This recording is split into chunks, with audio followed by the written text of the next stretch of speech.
Good evening, everyone. Welcome to another edition of the Gray Area here on the Black Man Unfiltered Network, simulcasting on the Sparta HQ Network. I am Mr. Bennett, joined by my partner, as always, This is Sparta! the Ghost of Sparta, aka Peter, aka Panayotis. Yasu, my brother, what is going on?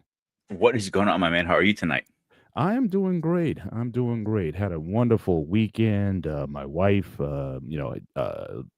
threw a big surprise birthday dinner for her, and surrounded by a lot of family members and whatnot, and I'm just saying kudos to everybody for keeping it a secret. One of the couples that came, they literally were on a walk with her. My wife, she goes on these walks now, these daily walks, and so they actually got together earlier in the day, and she didn't give anything away or whatever. So when she came, when we arrived at the dinner, she was definitely very flustered and very emotional about it.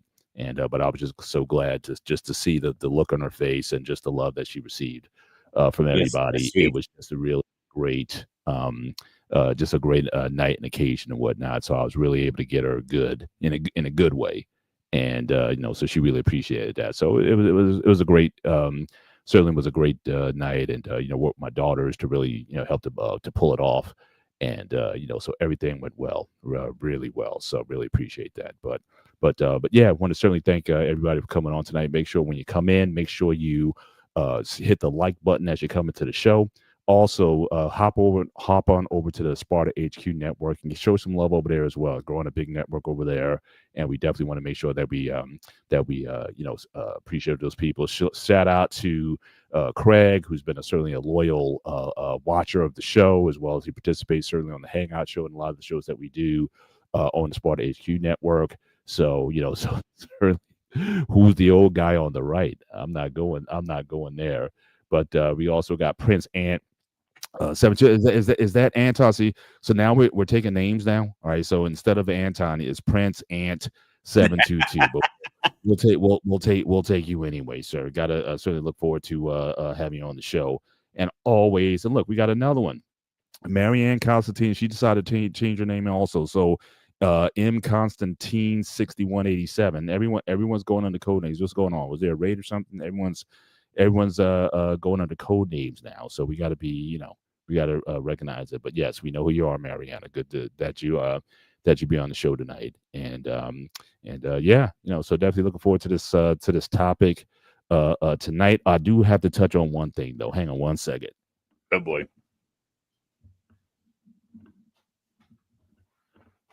So last night, Chef, if you hop on over to the Sparta HQ network, last night we talked about technology, old tech versus new tech, and I told people that I was a hoarder, all right, of technology. So I just want to show people how old I am, all right. So you guys remember these 5.25-inch floppy disks? Yeah, these are in my office, not my office. My wife kind of has the office right now, but a lot of stuff that I have from college, for some reason, I just haven't been able to part with it. So I got a whole container full of 5.25-inch floppy disks, from 1987. Well, this is from 1990. Okay, so this is kind of old. So this is kind of old stuff right here. And then of course I have my 3.5-inch discs. So again, my floppy disks. So I got boxes of floppy disks with games, all kinds of games that I used to play. This was a tennis game, Grand Slam for the Apple Macintosh computer back in the day, the Mac SE. So a lot of PC games and whatnot. So again, 3.5-inch discs, 5 and a floppy-inch discs and whatnot. So again, I just, for whatever reason, a lot of my life was on these discs.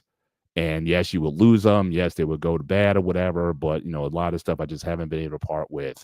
I did a lot of desktop publishing, a lot of design work. My biggest regret is that I didn't have this stuff transcribed over to PDF, and it's harder to do that with the older technology. So I can get a 3.5-inch disc to read the disc, but I don't have the software or the process in order to play these or the programs in order to run these.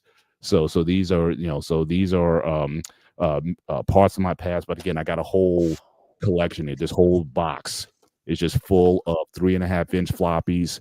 And for some of you younger guys here, I also got zip. Remember the zip drive? So I got a lot of data on zip drives.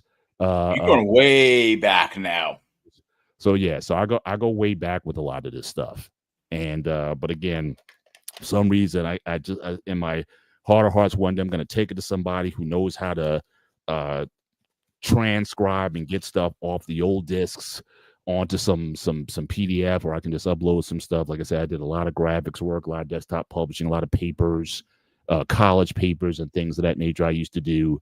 And I just want to be able to just preserve that for as long as I can. I don't even know I mean, these things are so old now. If I put them into a floppy drive, would they even work? Would they even run or be able to read it? Because you got oxidation and all those things that kind of wear down a lot of media over time.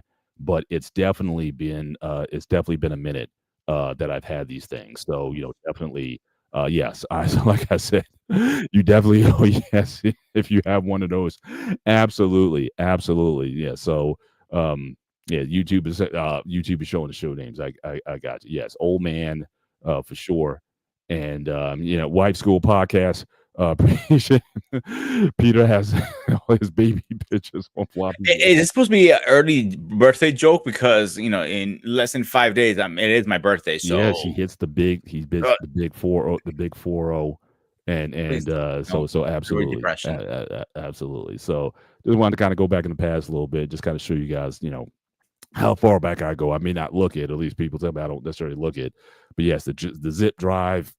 And then after the zip drive, then that's when you started coming out with DVD drives and DVD burners and, all kinds of things, that you can save stuff on. So, definitely there was an evolution, certainly in the 90s, of the technology to preserve your data that was safer. Again, because like I said, a floppy disk is called floppy for a reason. Stuff, doesn't is not meant to last very long, but I still have a lot of that stuff. After the show ended, I was actually thinking about it through last night and a little bit and I realized early 90s and early 2000s up to maybe 2010s, maybe early 2015s, technology evolved extremely quickly. And now we hit this plateau in technology. There's some new things coming out, don't get me wrong. Yeah. But we're in a plateau, definitely with cell phones. We haven't seen any evolution with cell phones, major. Nothing really, except the foldable. But there's not really a wow factor for me. Right. But certainly when it comes to data and data storage, everything's virtual now, right? Cloud storage is big right now. I mean, like most people, like, do you even have, like, I have hundreds of, I used to have hundreds of video cassettes that I did last year. I did get rid of. I still have like over 250 DVD movies on, on Blu-ray or regular DVD that I still have. But again, a lot of that stuff I could probably put on, you go on YouTube and you just download a movie or whatever, or if you want to purchase it or something like that. So, digital is definitely where it is right now. And, so yes, it's a very different world, but there's still something about, I guess, if anything happens to these servers or whatever, or something gets hacked, the fact that you still have the physical product, just like having the physical vinyl record or the DVD or what have you, that you can still appreciate that. Hey, our guy CBN Ted does. Hope you're feeling better, bud. Heard you were down a little bit. Hope you're feeling better. But certainly appreciate you stopping on in tonight to talk about talk about some of the stuff. So Peter is younger than he looks. He looks like he's in his 50s. Ball. That's what's gonna fucking happen. He's coming at you tonight. You're getting all the old man jokes tonight, and I'm much older than you. So don't worry. I'm getting spared. I show my age. I show my floppy. So that's how I'm proving my age. I'm showing my floppy disks and whatnot. And again, David, if you didn't see earlier, like I was showing, I still have these. So again, 5.25-inch floppy disks. And I got my 3.5-inch floppy disk. So again, I still have those, and I think I got zip drives, and I got all kinds of old storage systems or whatnot. But yeah, it is still things I just haven't been able to get. In fact, I still have some hardware in the basement that I really need to kind of just just part ways with and whatnot. But for some reason, I just kept on to it. But yeah, it seems like you're still going through things. So again, hopefully you get better on that. You said you beat me on that. Yeah, man. As I'm terrible that way. But I'm Honestly, already bro, starting like tonight because I had to look for some documents. So I'm already starting getting some no, just clearing out some. I got papers like I got filing cabinets full of paperwork that's like 30, 35 years old. it's That funny you said that that because the I have. paper is yellowed, because it's been there so long. You know. Yeah, because I was like going through my closet earlier today. I was looking for something, and I realized I have one. You know the plastic cabinets. I have like one of those things full. I mean, full old cables that they're obsolete. Like from Mhm. my old computers. Like my first computer was a Dell. I'm talking about 99, 98, 98, 99, 2000 or earliest. Um, Mhm. so I'm like, why am I keeping this shit? I have to go through that box of cables. Exactly. Yeah.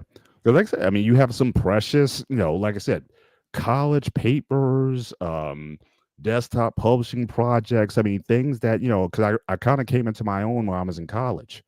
And so, that really it was also a cultural upheaval. I mean, the title of the show tonight is again, how do you kind of maintain your ties while still trying to be an individual? So again, a lot of my cultural upbringing came up in college, where I kind of got a sense of self and everything. So again, there's a lot of things that I did that I'm very proud of that, that I want to keep and preserve. I got documents, software documents from famous professors and whatnot that I still want to preserve. And yes, to answer Wife School's question, yes, I still have, and it still works, my college typewriter. It's a silver reed. It had corrected tape and everything on it. It was like a digital typewriter. Yes, it's still in my office. I still have it, and it still works. So yes, because I used to afterwards, because a lot of times you had to fill out paperwork, and sometimes it would be like on the paper, and then the paper would have sheets like the pink copy and the yellow copy and whatnot. Rather than writing it out, I would just feed it into my typewriter and type up stuff or whatever. I probably did that up until maybe like 10 years ago. But I never wanted to get rid of the typewriter. So yeah, so I like I said, I hoard technology, and do I have an over? No, I do not have an overhead manual projector. No, I don't have those. I don't have microfiche. I don't have a lot of those kind of things. Shout out to Brokeback Jack. You're telling me this dude. Nah, I'm no sugar here, buddy. I'm sugar free. Um, Here we go again, Craig. You're doing Zimmer frame for your birthday. Yes. Keep it Like up, I said, Greg. Keep it up. I just kind of hold on to stuff. I just gotta hold on to stuff. But yeah, let's get into some of the topics tonight. So again, Pete, I know you brought this topic up as a point of discussion. So I just want to see, kind of where you want to take the discussion, what inspired you to talk about this. Actually, we had two shows, but then when I looked at them, I said, you know what, we can probably combine this into one show because Mhm. we're basically talking about the same thing. So again, if you come from, again, especially if you come from an ethnic background, let's say like a very traditional type of background, either from a foreign country, from the islands, or from Peter's from Greece, and obviously there's a culture, there's a tradition there. In Pete's case, for like thousands of years. I mean, Greece is one of the oldest civilizations, extant civilizations that's still pretty much intact.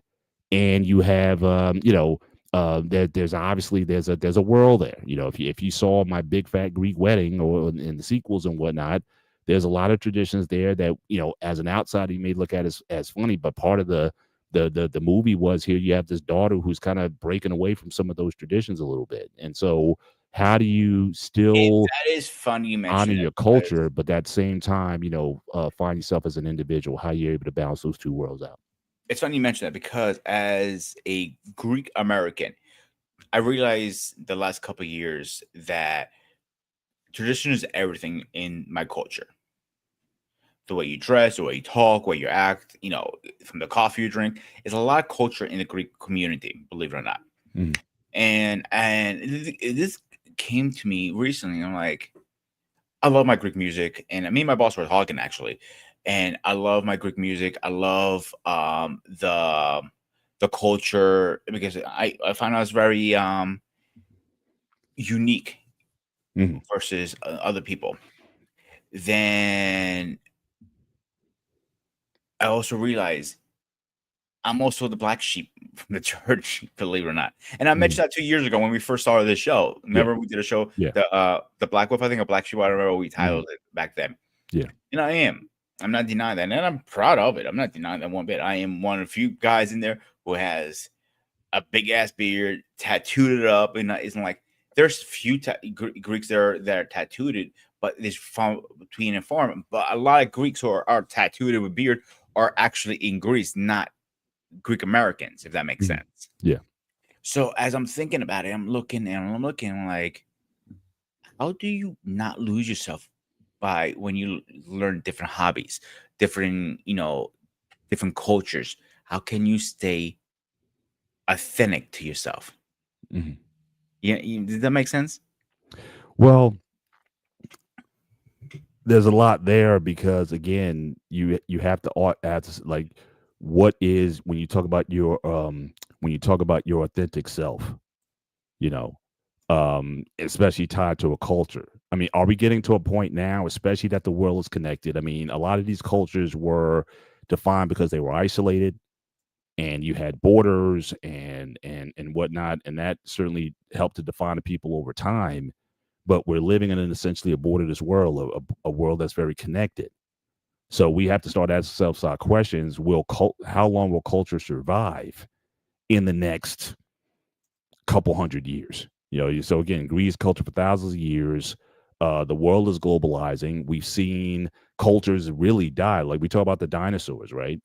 And you've had cultures that have essentially died out. Languages die out, and people adopt English or the major languages, French, or those are things that are happening. Certainly in modern times with the spread of technology, like we talked about last night, people connecting. And so, are these things even going to be relevant in the future? And then when you talk about my situation is very different from yours in that, well, at least I think it is. I'm not sure. We still have some questions there.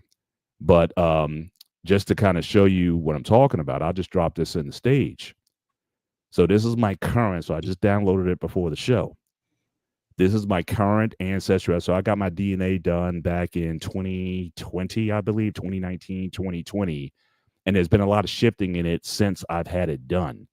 But this is my current DNA breakdown. So again, David, I'm claiming my 24%. I want my 24%. All right. So again, but West Africa, been in Togo, Mali, Ghana, Senegal. I got a little bit of everything. North Central Nigeria, Central Nigeria. This makes up a good chunk of my my ancestral DNA. But then I also have from Central Africa, so from Cameroon and the Western Bantu peoples makes up 18% of me. But then I got a little, and if you're an African American, on average, you're going to have anywhere between 10 and 15% at minimum of European DNA. So again, the Western Midlands of England, I'm 11%. I got a little Irish, 2%, and I even got a little Swedish in me, 1%. So when you talk about culture, when you talk about how do you maintain your cultural ties while still being an individual, for a lot of African Americans, we had to kind of form our own culture. Now, there's always been attempts. You see, I'm wearing my dashiki here. There's always been movements, especially in the 60s, in the 70s, where we started to embrace a lot of our African roots and whatnot. But it's interesting, there's always been a friction between African Americans, for example, and Native Africans, and even folks from the Caribbean, in terms of what cultures are we going to claim? And just looking at this map here, who am I going home? If I was going to, I would say, well, I'm going back home. Where am I going? Whose home am I showing up at?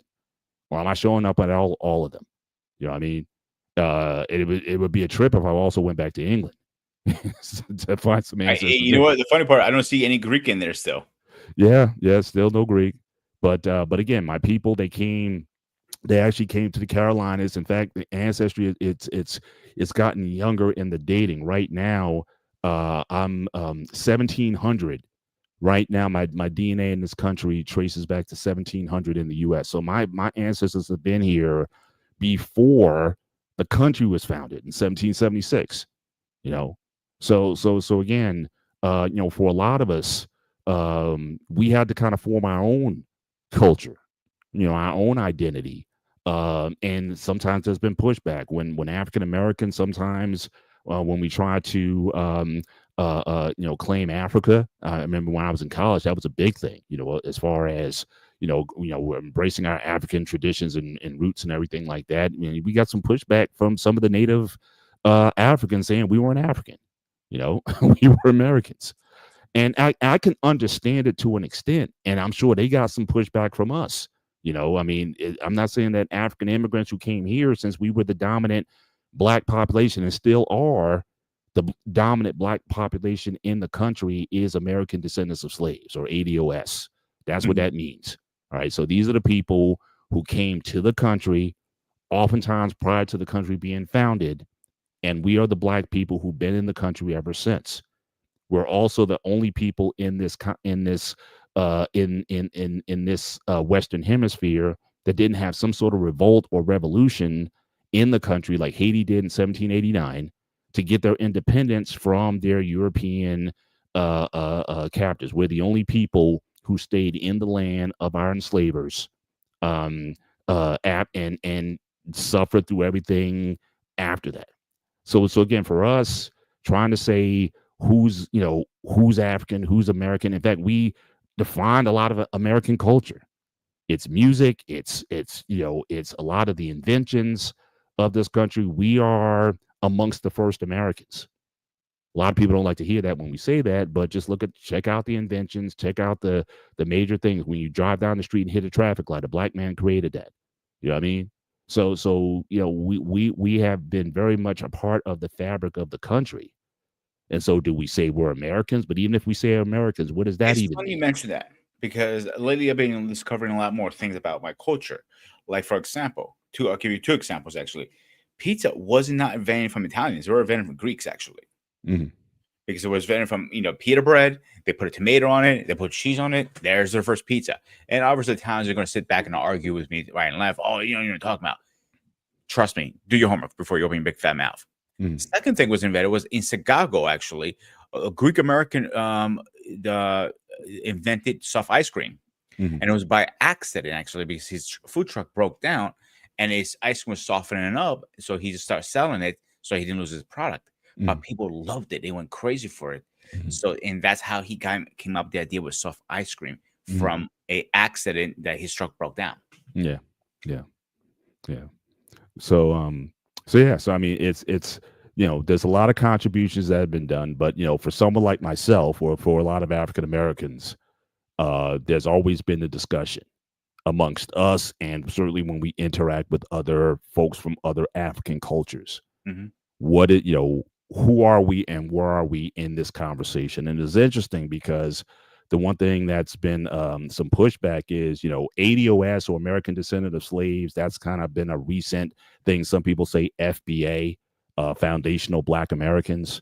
It's interesting when people started doing that. People started saying, well, we're trying to be divisive. Right. So it's, I just found that interesting that, everybody Nigerian, everybody on this chart here, they can have their flag in their home and be very proud of their culture and all those things. But when we started saying we wanted to define a unique culture of our own, because in the 60s and whatnot, we were just Black. Like, Black is something that has been created.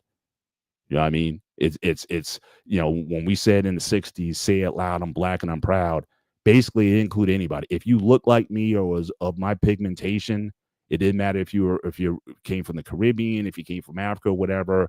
We defined, or tried to define, an identity that was based on experience, especially in the Americas, and to try to harmonize a set of values and principles that we as a people that we would go with. And so that led a lot of the movements, the civil rights movement in the 60s, Black Power movement in the 70s, and whatnot. So we kind of had that. But in recent years, probably in the last 20, 25 years, because of immigration and because of a lot of the cultures that you see on the page here, who are starting to establish communities of their own in the United States. Like when I was in college, you may have maybe one or two people. One guy might be Nigerian and another guy might be from Jamaica or something like that. But again, the majority of the students were African Americans. And so when we came together, they were like, yeah, it was almost like it was good for them to be a part of it because, you know, again, it was survival, right? You get with the people who kind of look like you. But now, like if I go to Rutgers now, you have every association. Like we used to have like we had an African student Congress, we had a Black student union. Now you go there, you have a Nigerian association, you'd have a Benin Togo association, you'd have a Mali association. So again, I guess there's enough in mass where people can kind of have their own cultural identities. And so you don't see that sense of being Black anymore. In fact, some people don't even want to be called Black anymore. They say, I'm not Black, I'm Jamaican or Nigerian or Dominican or something to that effect. Because they don't necessarily want to be associated with African Americans, even though we've been here first and we basically opened the door for everybody else to come. The civil rights movement and whatnot, we, for the most part, spearheaded that. And all the immigration that came after that came through us. And we weren't upset about that. There certainly was a Pan-African type of mindset where, again, if you were certainly native to Africa, then we were all together. A little more difficult kind of to define that now. And again, you see some of the fracturing that happens, certainly because of that. And I know my girls experienced a lot of that. They're all recent college graduates, and they saw a lot of that because, again, a lot of the schools now, if I go to Rutgers now, you have a lot of first generation descendant of immigrants. So first generation, like not second generation Nigerian Americans, Sierra Leone Americans or whatnot, and they have their own kind of vibe. And to be honest, my daughters, where they actually felt comfortable was oftentimes around the white American kids because, a lot of the African or the African cultures or whatnot, they were like, yeah, in public spaces, we're like, yeah, we're one thing, but in their private spaces, it was a little bit different. And you felt different just being in those particular spaces. So I just want to kind of share that, just kind of contrast again. But you, like I said, you come from a mostly contiguous line of culture that has been passed down over thousands of years. For a lot of African Americans, it took us a long time to really come to some sort of mindset to say like who we are or who we want to be. And, for a lot of us, again, if we try to go back to some native portion of ourselves, we'd only get like a picture, a snapshot of it, but it's not going to tell the full picture because, again, all these peoples on this chart had to come together. And the ones on the right side, that I don't think that was necessarily their intention, but we all know that, for a lot of African Americans, it wasn't because of love or free love that we have that DNA. There's a story behind that also that I won't certainly get into on the show, but it's definitely but it's definitely something worth mentioning. So I just kind of wanted to kind of do that. So this is how, me and Pete, we come to a lot of these discussions from different viewpoints and whatnot. And this is one of the reasons why he comes from a very old culture mind. We're still defining, and it's ever changing, and we're still trying to figure out a lot of times where we go from here. So when it comes to the discussion tonight, how can you be an individual versus, and how do you sort of maintain a culture? I think for a lot of African Americans, we're still trying to figure that out. But for Pete, he's got I'm sure there's a lot of social pressures that you've had to endure. Absolutely. In terms of, how have you been able to maintain or carve out for yourself an individual perspective that at the same time, you're very proud Greek. So how do you merge those two worlds together? That's not only the other question. The other question, how do you balance both at the same time? Mm. So the pressure has been very high from a very young age. You get, you get a good education, you go get a good job, usually doctor, lawyer, something like that, or every Greek parent wants you to be, because that's where it pays the most. Then on top of that, they expect you obviously get a house, kids, a wife, go to church every week. It's always been a very high pressure to fill those shoes. And sometimes I feel like I never felt I filled the shoes. I always felt short by doing that Mhm. because I'm different in a Mhm. unique way. Like, you know, a lot of my Greek friends, yes, they're into Marvel, you know, comic books, all that stuff, but not to the extreme that I am in, if that makes Mhm. sense. Yeah. So definitely the tatted part and the beard, like that's not the most you see a Greek man will be like shorter than this or a 5 o'clock shout. That's all they usually do. Mhm. So that it was not common. A Mhm. Greek guy have a long beard. I'm like, I remember when when I had my beard, when I had my hair, um, I was the only guy who had that long beard, Mhm. besides the priest. Right. And my beard was longer than the priest. Right. No offense, Father Castino. Like, I do have a better beard than him. Right. But it was, you know, people looked at me like I was this alien almost, Mhm. like I didn't fit there. Right. But once they start talking to me, like, oh, he's one of us. He knows what he's talking about. Mhm. So it's always that cloud over me to fit those shoes, but be myself at the same time. Mhm. And that was always the challenge. And my mom, she's always gonna say the same thing. Like always, the señales lineali. Another one's in English pretty much is you don't care what other people say about you. Like, no, I don't really. Mhm. If you're that bored, you have to talk about me. I made an impact in your life. So it means Mhm. I got some real estate in your life, and you owe me money. That's Mhm. how I looked at it always. Right. So it just to me was always something that it was different. I knew I was different, Mhm. but I accepted the challenge to be different. Mhm. Does that make sense? Well, it does. Well, I guess the question is, where's the pivot point, right? Like, where, at what point did you decide that you were different, obviously, but Mm.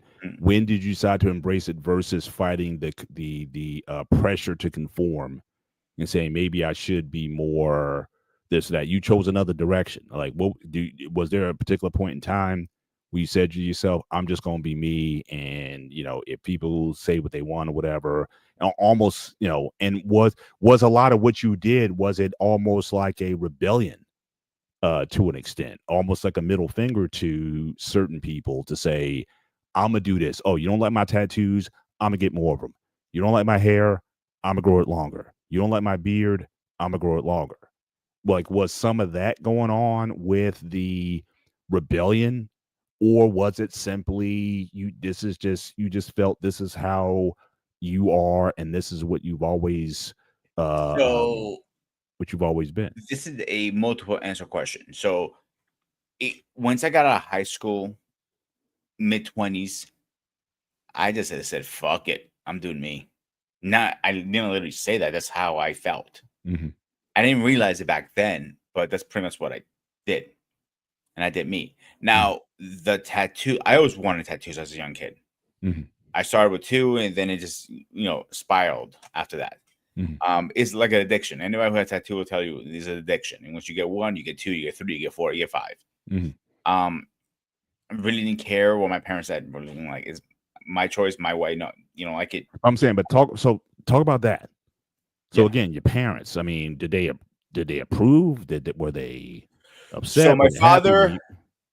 Okay, so I'll go even further back. When I decided in high school I was going to pierce my ears, my mom was like, "That's fine. This piercing is not a big deal." She took Mhm. me to the piercing parlor, popped it, went on our own day. My dad wasn't happy about it. They got in a huge fight over it and goes, Mhm. "Oh no, my son is gonna wear it." And like we make fun of those people, they're fucking bums, blah blah blah. I'm like those risks. I'm like, my mom was looking like, why does it matter? It's a piercing. It's not gonna hurt anybody. And when Mhm. he goes to this, special events, he can take it out. It's not like a tattoo. Mhm. Back in my mind, I was like, oh, wait till I hit 21. Because I'm getting my first ink. As simple as that. Mhm. Because I used to get those, remember those things you used to put in a quarter and get those wash on ones? Oh Remember? yeah, yeah. Wash them. Yeah, I absolutely. used to get them every single time I went to a grocery store. I used to pick one up. Mhm. All the, But was there somebody? Was there somebody that you saw with tats that was like, wow, that looks cool. I want to be like that um, person or what have you. Was there like an image? Was there a relative of some kind that you might have saw? I mean, again, what I I'm always I'm liked them. I'm still trying to understand the tattoo thing. Like, I don't have them. I think a couple of my daughters they may have, but they have like very small. I mean, like very small, barely noticeable or whatever. They didn't get they didn't get the addiction where they got them all over their bodies and things of that nature. But what was was there an image that you saw or a person that you admired that had them and that made you what was the desire that drove that? For as I can remember, I always just liked them as a Mhm, kid. I always liked the long beard, the long hair. I thought the long hair looked really cool on guys. mhm, And back then when I was doing it, when I grew my hair, recently, it was because it donated. It wasn't because of fashion style, because it just happened to be during COVID time and everybody was growing their hair out. It just happened to happen like that. mhm. But I did it mostly back in the early 2000s, late 90s. All martial arts had long hair. Yeah, Steven Okay. Seagal and Chase David Jean-Claude Van Frank, Damme. Yeah. for example. Mhm, All these martial arts always had long hair. mhm. And Lorenzo Lamas, I remember. I'm sorry. Lorenzo Lamas, that was another guy. Like the Yeah, ponytail and the mullet were big, certainly back in the 90s for sure. yeah. So all martial arts, and it goes even further back than that. If you look at Asian Japan, all samurais had a man bun. Mhm, It was part of their culture at the time, if you want to call it like that. mhm. I don't remember off my head what was the meaning behind, but it was a sacred meaning. I do remember that much. Right. I always thought that was cool. Then fast forward in my 20s, when start seeing my buddies, getting promoted into special forces. And most of them always grew their hair out, grew their beard out because they were overseas. Mhm, And they had tatted, and they had between the tattoos, the hair, the beard, and the physique, it was a kick-ass look. mhm, I'm like, now that looks cool to me. mhm, And it was just, it goes all of my hobbies, believe it or not, goes back to martial arts or my love to the military. mhm, And the other one is because I'm also very proud Greek. I love my history behind it. mhm, I never stopped loving Greek history. That's one mhm, thing I would tell you from the start. And you know that. As a mhm. young kid, I was fascinated. Swords? Whoo, give me one and I use it for to dice veggies like they did in the Ninja Turtle movies. Right. But to me, that was fascinating. But all Greeks had long beards back in those days. Right. So I think I just unconsciously just absorbed that into my brain, Mhm, and it slowly turned into like that's cool back then, but we don't do that now. This is the look we do now, the short beard, and eventually like, ooh, this is really cool. mhm. And I just slowly absorbed that over time. Right. Right. When I got older, it was like my first long beard. Because most times I didn't have patience, to be honest with you. You know what I'm saying? And I was growing my hair, like, fuck it, let me do the beard too. Because once I got to this length, I always zipped it down to a 5 o'clock shadow. Mhm, Trust me, you don't want to see me clean shave, Pokemon. Trust me, mhm. your I've eyes. seen pictures of you clean shaven, but you didn't look too bad to me. But You've reached your limit on talking. Shut the fuck up. you can tell this is a very sensitive era for him. So you're easily triggered with that. We do not talk about this in this household. We do not talk about the razor, the neckline, and that's it. And maybe the cheek line a little bit. Mhm. We do not bring that up. So if you were living in this house, you'd be kicked out right now. Well, that's why I'm not living in your house. I'm in mine. So. But I was joking aside. Yeah. With the so when my mom got diagnosed with cancer, I felt like I had to get something back, but I couldn't donate money because I was struggling a little bit myself at the time. I had a lot Sure. of bills, her medical expenses, and I came up with a deal like it just came just like that. Let's grow it out and donate it. Fuck it, and I did. Mhm. And at the same time, I grew the beard, and that's where I came across Dancy Bearded, and I became friend with that guy. And the Mhm. same time, I started a YouTube channel. At the time, I was calling myself Grooming Reviews 101, if you remember. Yeah. And I documented my journey from the beginning to the end, from the point I grew the beard out all the way to the end. And it's not like what people think it is, Paul. Throw Mhm. the razor and call it a day. You don't have to shave again, and that's it. Mhm. It's a lot of work behind it. Right. Put the oil, washing, conditioning, all that stuff. It's Mhm. work. Mhm. But that to me, there was always a cool look. Most Greeks, when I grew up, a lot had, in the 20s, all of them had long hair. Mhm. Every single one of them. It's rare when you saw people now with long hair. Right. So I think that kind of fits with the culture too. Right. Right. It's But go I, ahead. I guess where I'm driving at, I mean, certainly, kind of get into, to style wise and how you look and present yourself is one thing, but, and this was actually a conversation from the dinner Friday night, because again, we have, collection of people there, again, different cultural backgrounds, Asian, Indian, Sierra Leone, Caribbean, all types of people there, and a lot of the conversation was around young people like Gen Z.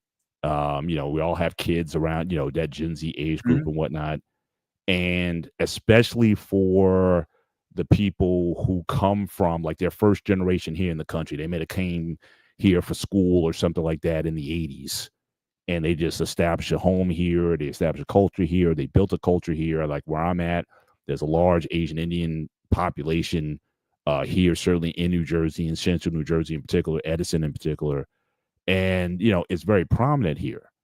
But what's common that I saw with all these cultures is for the children who grew up here, it's a very different, they have a very different mindset than that of their parents. There's certain things about the culture that they appreciate, namely the gatherings.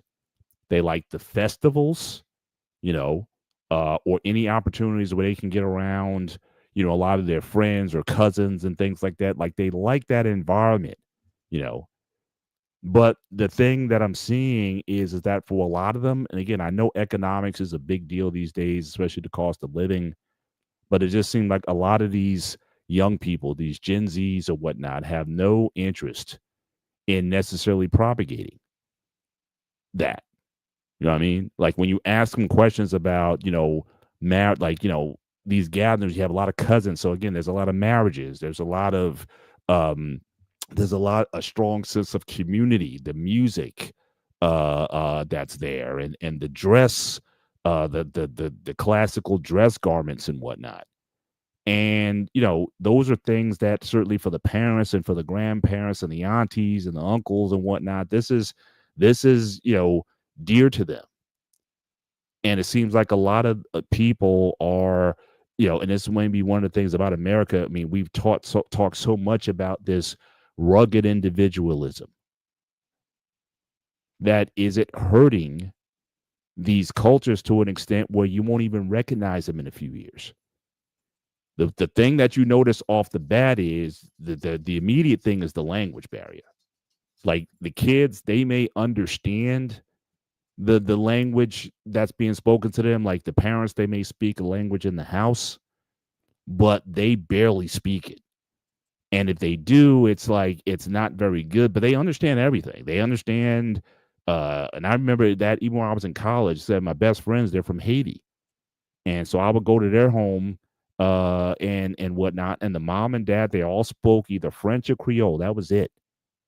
And they understood everything, but barely spoke it back unless they were absolutely forced to converse with, especially they had relatives in Boston and, different areas or whatnot where they had to, converse a little bit. But it was a weird thing. It was almost like, the first time I saw it was weird. It was almost like out of Star Wars, right? Like, when like Han is talking to Chewie or whatever, and Chewie's just grunting, and then Han says something back, it's like an exchange. You don't know what's being said, but they understand it fluently. And so that's gone. So language is certainly a cultural thing that when you have kids one day, What is the likelihood that your kids will speak Greek? That is a catch-22 question because it really depends on if my wife is Greek or not. If she's not Greek, it's a 50-50 chance. If she Well, is Greek, it's a very high chance. well, see, that's part of culture also. Yeah. The partner that you choose. You say you're a proud Greek, but are you proud enough to say, I will only marry a Greek woman because I am invested in propagating Greek people and Greek culture? Or with these things, I'm unique, so I'll marry who I want to marry. She could be black, Latino, whatever, and just be that. You're going to lessen your likelihood of passing that on. But should you then let a cultural decision affect your individual choice in terms of who you love? And some people, that's still a discussion. Forget it's 2025 in certain households and discussions. If I went over to a Nigerian home now and say if my wife was Nigerian, or if she was like her mom is my wife's mom is originally from the Bahamas, but her mom, when she came here, she kind of like assimilated. Like she didn't really embrace a lot of her Bahamian roots or anything like that. And her dad is from America, so African American. So that wasn't like a big deal. But I already know, like, if I went into a very ethnic home as an African American, even though they may look like me, I know there's going to be discussion. Because again, when you're around these very proud cultures and whatnot, there's a vibe there, there's a rhythm, there's a resonance, the music, the fellowship, how they interact and everything. You definitely feel like an outsider. When my family went over to the party for a Sierra Leone family, they were all nice and welcoming and everything, but you knew you were different. And if I was there, let's say if my wife at the time, if she was one of them, like native, like, first generation here or whatever, and I went there and, oh, this is my American, because that's what they were oftentimes referred to as. Here's my American boyfriend. I don't know how some people would take that. So again, how much are you willing? So this is one of those decisions that you have to make. How do I maintain my cultural integrity while still being an individual? If you marry someone outside of that, that may, as even with the best efforts, right? I know like black men who've married white women, but the white women try their best to make sure that the kids identify as black and go to all the black functions and try to know their black history or whatever. But a lot of times the kids don't embrace it like that, or at least until they go to school. I know a few biracial kids when we all went to Rutgers, a lot of us didn't have any kind of cultural identification, certainly not with Africa or anything. And we got to start, involved in like student organizations, again, pro-black, pan-African groups and whatnot. And we kind of learned some history and things. We were like, oh, okay, we can rock with this. Because for the biracial kids, they didn't feel necessarily accepted, certainly in the white spaces. I'll say that. The black spaces were a little bit more embracing for them than some of the white spaces they were in. So when they came in, they became dashiki wearing and medallion wearing and black power and stuff like that, because they found a place where people weren't going to shade them because they were biracial. But there's certain areas that you can't hide, that if you're in white spaces, you're going to stick out. And a lot of them felt that when they were in those environments. So again, when it comes to, again, are you somebody who would say, my first partner, if I meet somebody, hey, like I said, sometimes you can't choose who you fall in love with. But in terms of your selection process, if you were like to go greekonly.com, right? Like Greeks.com, GreekDating.com, It's called actually, GreekMarriage.com. Yeah. what was it called? Eligible Greeks. That's what it's called. Mm-hmm. But the website kind of sucks. There's never really on that. But yeah, I get what you're saying. You're 100% right. So I've been fighting with that thought of mine for years. am I going to be okay not marrying a non-Greek? So I really didn't think too much of it till I was engaged. Mhm. And I realized, yes, I will be okay Mhm. under one condition. Mhm.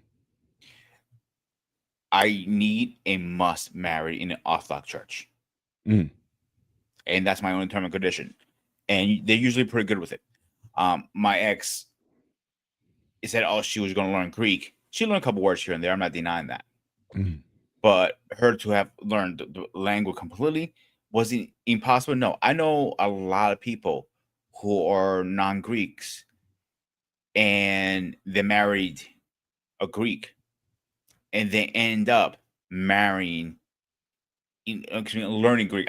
Great story. My mom's friend, family friend, Mhm. my mom's, years ago. This was before I was born, and she tells me the story all the time. He married a Latino, I believe, Mhm. and she's gonna pick up this woman from the airport, and his wife was a stay-at-home wife, cook, clean, take care of the kids, whatever, right? And his mother was flying in. Mhm. He didn't know secretly she was leaving the house going to learn Greek. Mhm. So one day, my mom went to the airport with her to pick her up because she doesn't know Greek, whatever. And he was there too. They're just, then up, he got off work early. They end up going like a three, like a group to pick Mhm. her up. And she goes, "Welcome home," in Greek to her, saying, "Welcome home, mother." He literally almost shit his goddamn pants because she didn't know. And he turned around like, why the fuck did you learn Greek? You're like, well, when you were at work, I kept myself busy. I went Mhm. to Greek school. Mhm. So that's really up to the individual, I believe. I'm not Yeah, saying but I'm just saying, but there could be potential cost that. So let me just raise Anton. So I know he said his wife isn't Haitian, and we've never had any issues with me teaching our children Haitian culture. Cool. Question: do your kids speak?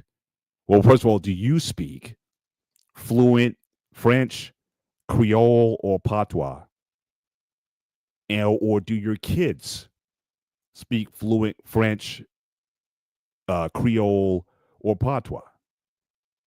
Because, like I said, that's a lot of times that's like the first thing that goes. And language is a cultural form. Again, we can all communicate in different languages and everything. It's not a deal breaker per se, but you already see for a lot of people, again, if you want to keep the languages going, again, a lot of languages are going extinct because of the proliferation of English is the terms of business and whatnot, and more people are starting to embrace, at least in part. Mandarin Chinese might be the most spoken language on earth or something, just given the population there. But again, you see a lot of these kids who are from all parts of India. India has 26 states and 26 languages. And when the kids who grew up here, they barely speak any of them. They understand it, but then what happens when if they decide to marry or marry out or marry, even if it's another Asian Indian, does it? Because them, they go deep. It's not only just about the state that you're from or that you're of a certain ethnicity. They go down to this other level. They go to this caste system, and caste, that's like a class thing. So you could be the same in the same city. But if your family connections aren't good, and I don't know if David, if he's still out there in chat, I don't know if there's some sort of caste system in Nigerian culture. But again, a lot of those things that define these cultures for hundreds, if not thousands of years, one by one, they're kind of being ticked off and just going the wayside because, again, for a lot of people, when you grow outside of it, so like I said, these cultures were defined by borders and experiences and regions and things of that nature. And now we're in this global world. People can travel all over the world, live anywhere in the world that you want to live. Will these things that we put so much pride in, will they endure in the next few hundred years? because those are things that are um when people say culture, how do you preserve your culture or keep in contact with it? Again, language is always one of them. So you're already conceding that you're going to give that up if you more times than not if you marry outside of a person in your culture. And so for a lot of people, those are questions that, is that worth preserving? But if we want to say, hey, love who you want to love, marry, live free and be an individual and do all those things. The culture that you say you love and you appreciate and that gives you so much and makes you proud. It's tough. My boss at work, she's Macedonian. She married a Korean. Mm-hmm. But even now, she says she has problems. God said, so do you get a chance to speak a lot of? Obviously, she's not speaking Macedonian language in the house. And she's even saying she's finding it hard to even converse herself in Macedonian when she talks to like folks in Macedonia or, other older relatives or whatnot. It's like, unless you're kind of in it for a while, you even start losing it a little bit. So she's saying, so she already knows, like, her Macedonian is going to kind of stop with her. She hasn't even taken her kids to Macedonia. So the kids don't even know, but I think she's been to Korea, but her kids have never been to Macedonia.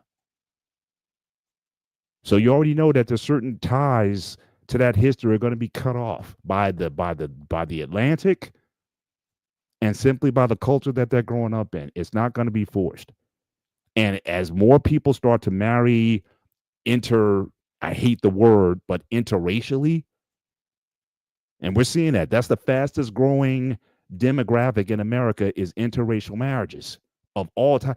Go to an IKEA on a Saturday.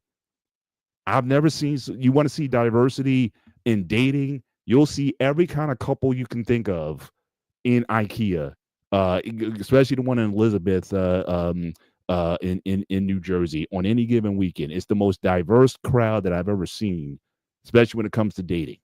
Asian with Latin, Asian with black with Filipino. It doesn't matter. It's every kind of culture there. But then again, what is culture going to mean at that point? And then we're going to have to start asking ourselves, what then is American culture, if there is such a thing?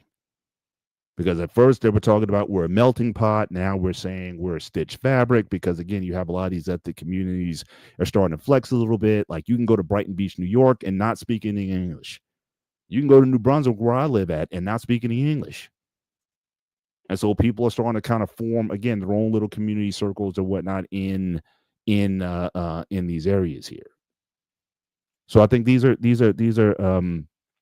questions that that I'm curious about for those who want to who want to be part of the combo. But now typically on the Gray Area Show, we typically, again, we have a call-in show where we invite guests on, but this guy we always rely on, and it's our brother Bear Paul. First of all, how you doing? I thought you'd be in bed or something, man.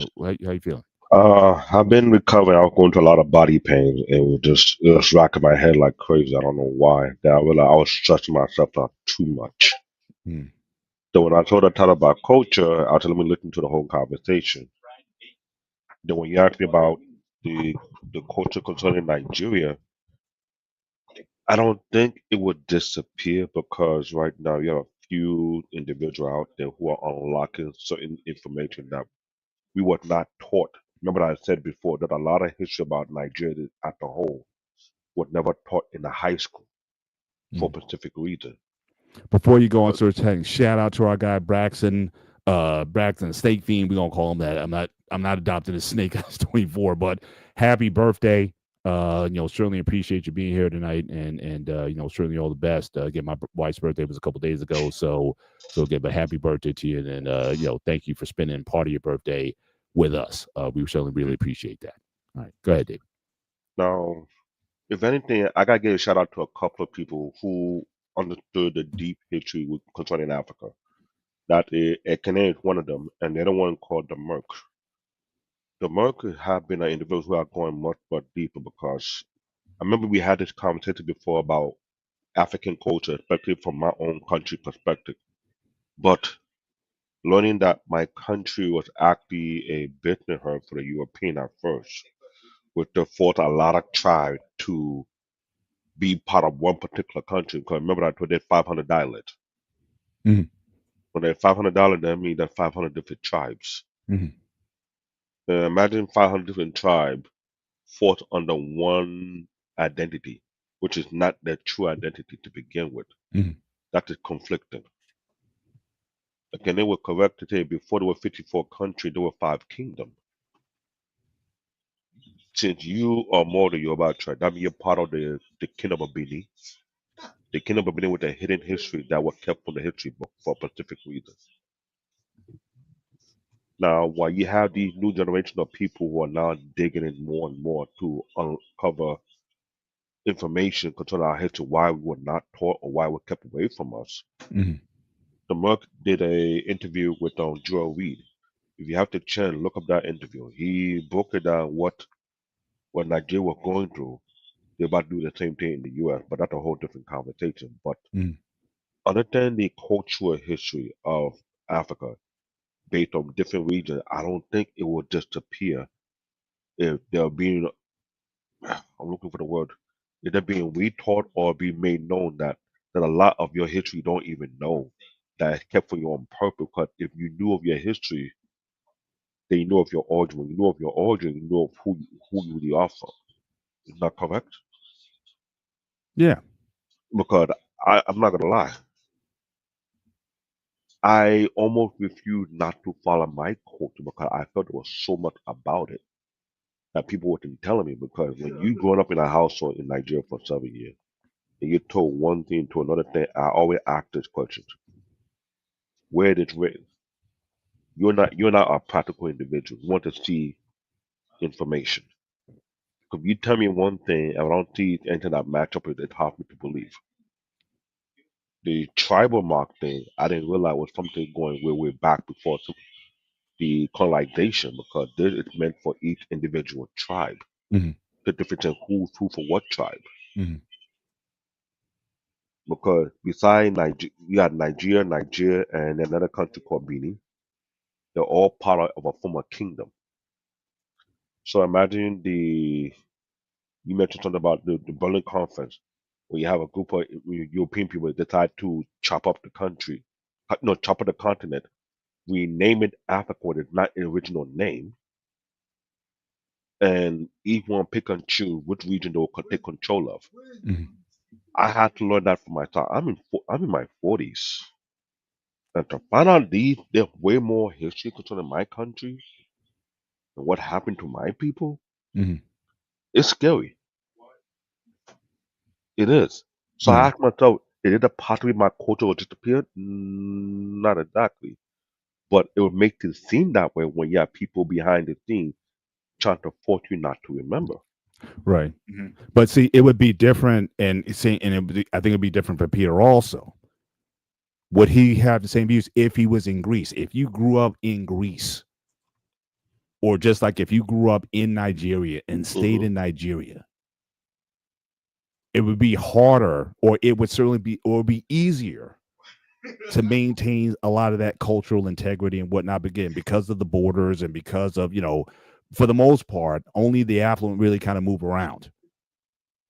But here in the States, or if you leave, and even if you form communities in these other countries, in Great Britain or America or wherever migrants go, how soon before the dominant culture of the country or the land starts to take over, and when do people start looking at themselves more so either as cultural of that country, or how easy it is, could you be who you guys are in your native countries as easy as you could be able to do it here?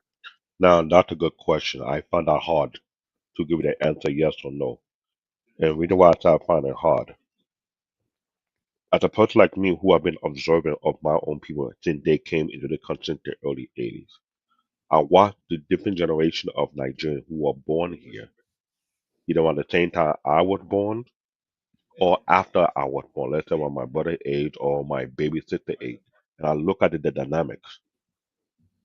When you have a community with mostly Nigerians, some tend to keep it, some tend to walk away. Mhm. That's what I noticed in the US. This is where people start to migrate because normally during the 80s, New York City had the hugest population of Nigerians Mhm. back in the early 80s. That's right. You had a big migration there.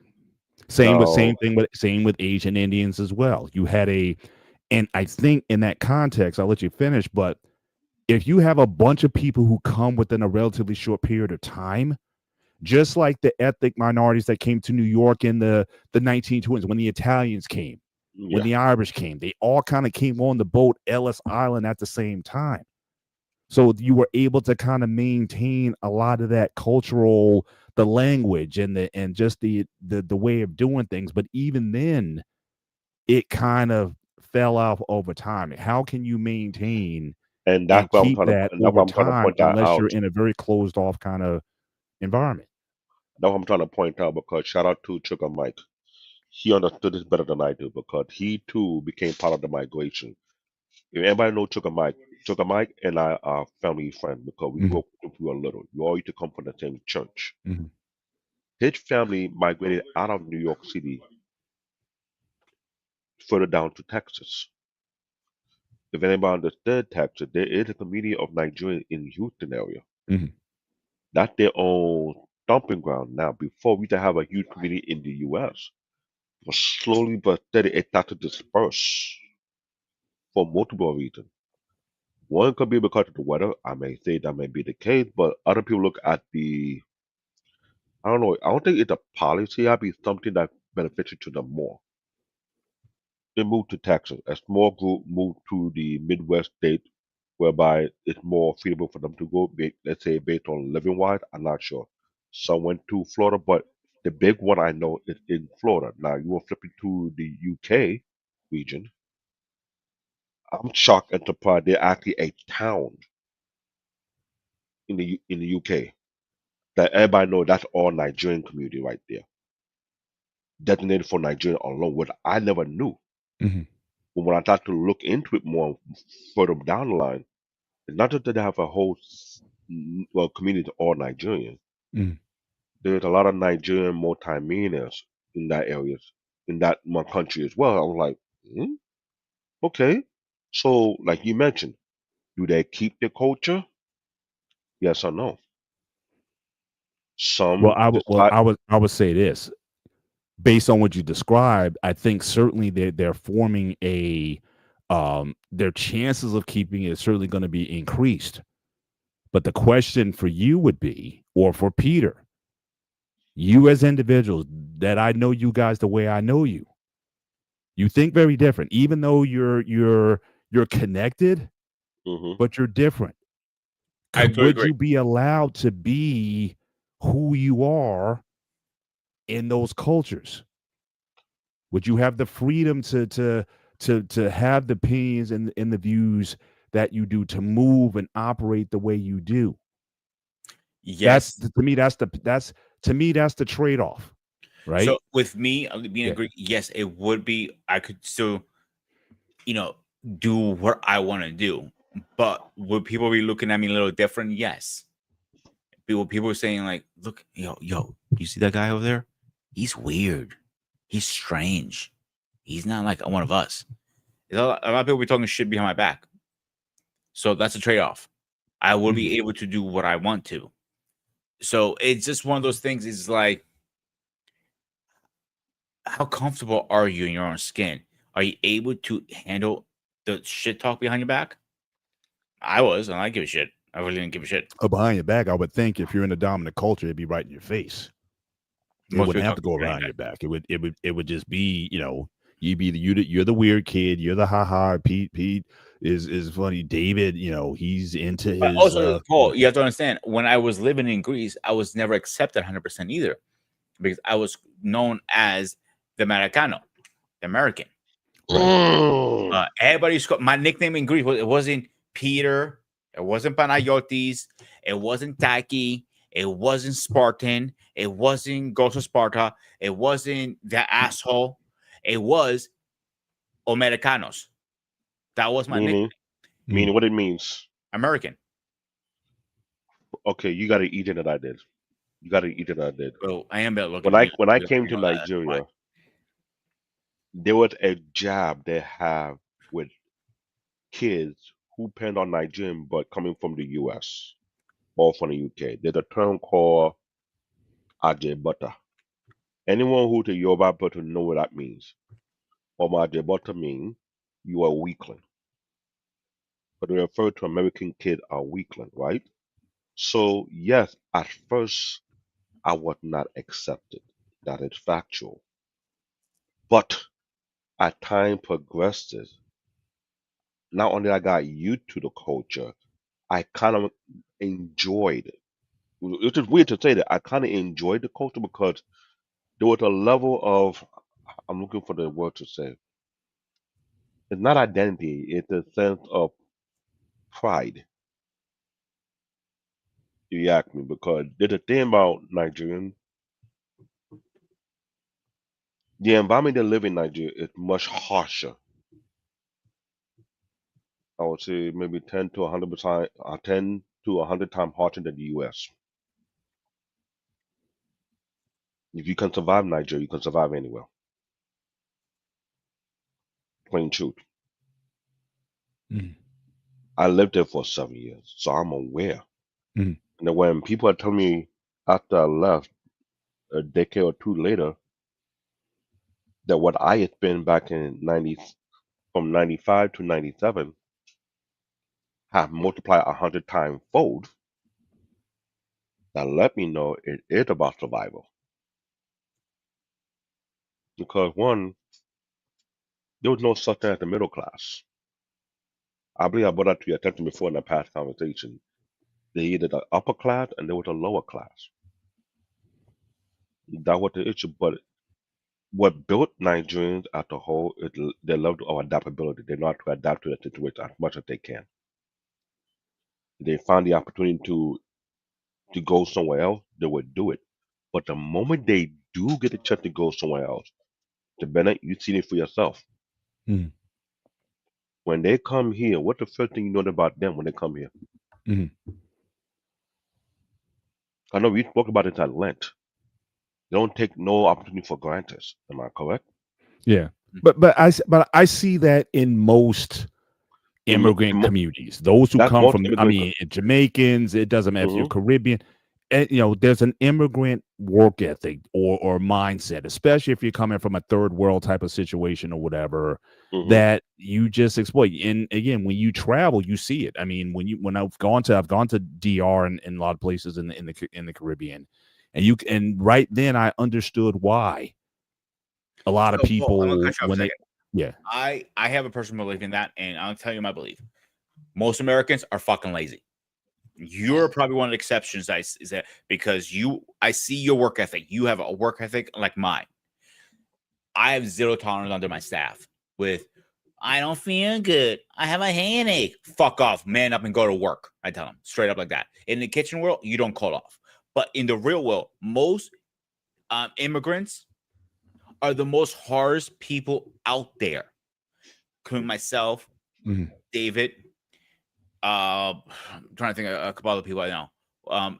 Most people that I know who are from, they're not born here or even raised here. Mhm. They're immigrants like myself. Mhm. Their work ethic is 10 times stronger than anybody out there. Mhm. But sometimes it could be a detriment to our own health because I did mention this before in the past. I don't allow myself to get a day off, even if I'm sick. Because of the supply I used to have when I was working before, I would buy such things to make sure the moment I put a sign of chicken coming in, I'll pop airborne into a cup of water, Mhm. drink that thing every 4 to 6 hours every day between the day. So Mm. within 2 days, that thing is going. I keep it moving because I don't have time to take a day off. Right. Everything will rest on me. Right. It's that mindset. I gotta Right. keep going. I gotta keep But going. I here, gotta keep going. again, that's a cultural thing. Just like I said, language. It's the Hmm. same thing. Are your kids going to have the same mindset as you? It's almost impossible. I mean, and like I said, unless you're in it, like you got to be 10 toes down in it. It's got to be around you, surround you all the time. It's got to be beat into you. Every Nigerian parent knows this. It's hard to keep them in it unless you have a community who would put it their responsibility to make sure they keep them in it. Yeah. Some Nigerian community let that thing slide too much. So this is why there's always a saying: the moment you see them out of hand and they're not gonna change, send them back. I was one of the first group of kids who got sent back to Nigeria because they felt like we were stepping out of line. Now we are forgetting who we are as a person. And I was watching an interview before I came on the panel how one person was taken back to Nigeria and she's asking the interview, have you been to Nigeria? He said, yeah. So you get the picture. And Mhm. what shocked me, I thought my issue was complicated. My grandfather from my mom's side had 3 wives. My grandmother, who I miss so dearly because this past week I broke into tears, she was the most genuine person to me.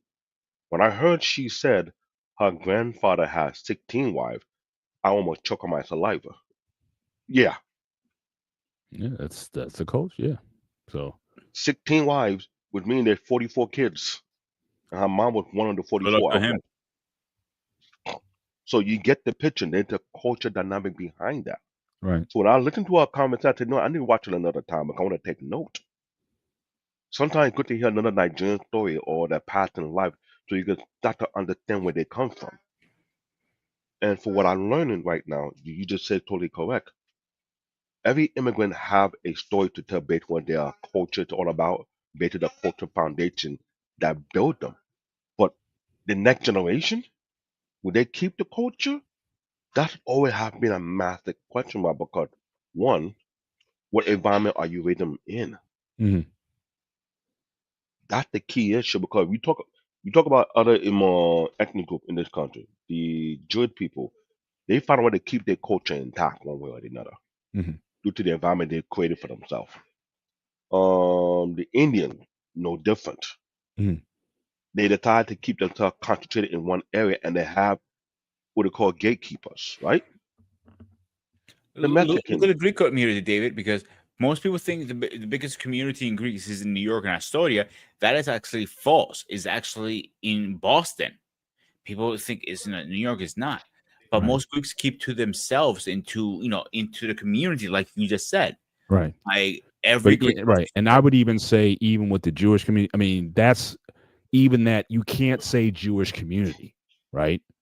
Hmm. I mean, I went through your area dropping you off last month. That's a very distinct, right? Even in Judaism, there's different branches, right? You got your Hmm. liberal, you got your conservative, like those Hmm. folks. It's like, but again, they own their own institutions of learning, their own schools. I mean, it is so I know. closed off. Eaton Parkway was exposed to a lot of that. You see Right. I'm you just see their saying, but bank, you see in their order, school. yeah, It what I found out,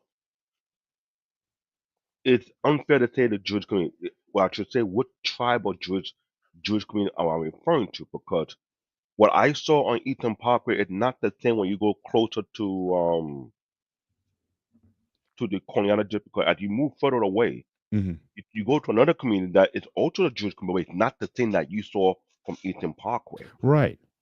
But even like mainstream, like it's just like in the church, right? You have Easter and Christmas Christians, right? Hmm. You got the same thing in Judaism. Like I know a ton of, especially if you're talking about Gen X and younger, Hmm.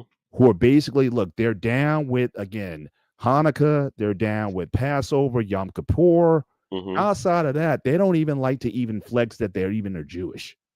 You know what I mean? It's Mm. much more of a cultural thing than a religious thing with them. But some of them, like the ones, the Orthodox, uh that's a different world. It's like they dress different, they move and act differently because again they have so much control over that environment. But the question I would have, could someone with your mindsets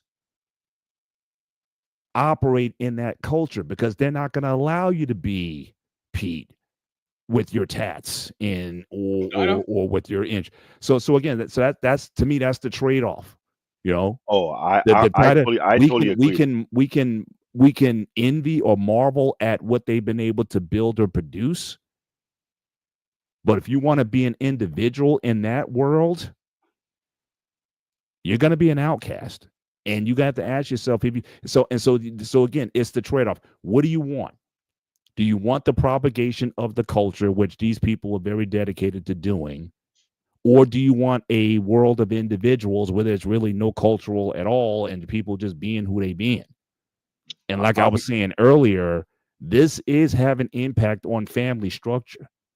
it I mean, does. all these communities. Like I said, when I went to that Sierra Leone party, none. In fact, the mom. I was with her last my wife's birthday party. We were conversing, talking about that very party that I was at.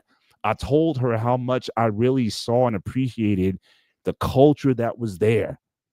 They had the men's group. You know, in a lot of African cultures, the men sit on the other side. Like men gather together in their space, and there's usually like you can tell almost who the tribal, like the head guy there, right? Because everybody's around them and nobody's saying anything until he says anything. You just sit there and wait. I'm like, you know, I didn't want to even go there. Like I know it's like I don't belong. I don't belong there, right? I could go say hello, how you guys doing or whatever. Brothers dab each other up and stuff. I'm like, no, You I get am it. not them. I You am get it. different from them. But when I talked to those girls, because I was there because my daughter is friends with her daughter. That's how they got close. They're tight. And I asked them, it said like, so when do women get married in this culture? Because there was a lot of girls. I mean, you could tell they're having families there. I'm like, so when does the average girl get married? She's like, oh, around 26, 27. So I just said, oh, okay, so in 5 years, because I think my daughter was 22 at the time, I said, oh, well, there's going to be a ton of weddings in this piece because all these women going to get married off. To a one, it's like, no. It's like they appreciate the culture. They, like I said, the cousins and the music and the food and the dance and the relationships. They appreciate all of it, but you don't want to propagate it.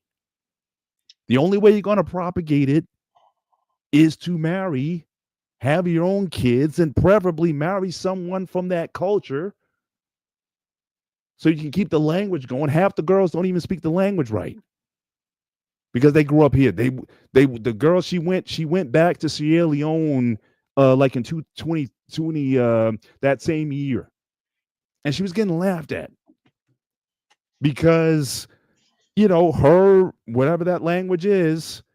I explain it. If you don't hit the right dialect, you Yeah, get called out. I got but called out when I it mentioned my wasn't own it Yoruba wasn't it language. wasn't pleasant.